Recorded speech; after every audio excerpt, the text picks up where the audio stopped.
Ak premýšľaš nad štvornohým parťákom, tak toto video je presne pre teba. V tomto videu budú 4 veci, ktoré musíš vedieť pred kúpou psa. Pes tu s tebou bude minimálne 10 rokov, preto si treba kúpu psa zvážiť veľmi dobre a treba vedieť aj aké problémy to môže mať. Máš vybrané plemeno psa, ktoré chceš a teraz odkiaľ psíka zobrať? Toto je veľmi, ale veľmi dôležité. Ak chceš nejaké konkrétne plemeno, tak si psíka zober vždy iba od chovateľa. Ideálne je poradiť sa s ľuďmi, čo majú to dané plemeno a nech ti odporúčia chovateľské stanice. Ak si zoberieš psa bez papierov, môže sa stať, že si podporil množiareň.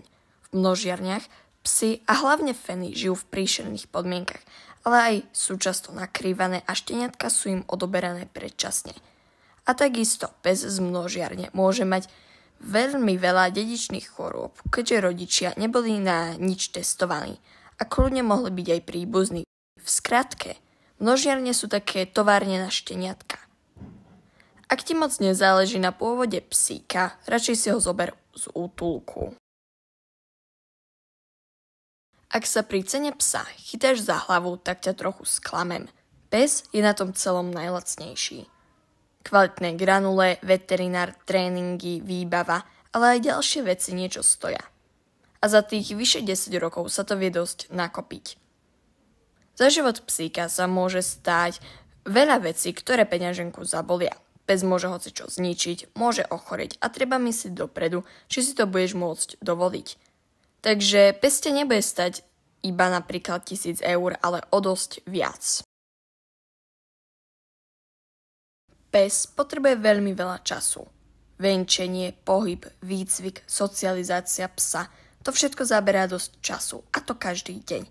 Preto zváž, či na to čas máš, alebo si niečo ochotný obetovať. Pes je živý tvor a nejde ho len tak odložiť na poličku, keď zrovna čas nie je. Alebo ak chceš so psom napríklad športovať, tak toho času bude potrebovať o dosť viac. Ale len času vonku bude o dosť viac. A je jedno, aké počasie bude, lebo pes sa musí venčiť, aj keď sneží, prší alebo fúká. Toto som už začala pri čase, ktorý treba psovi venovať. Pes zaberá veľa času, takže sa budeš musieť vzdať nejakých vecí, ale napríklad aj so psom sa nedá ísť všade. Napríklad dovolenky môžu byť problém.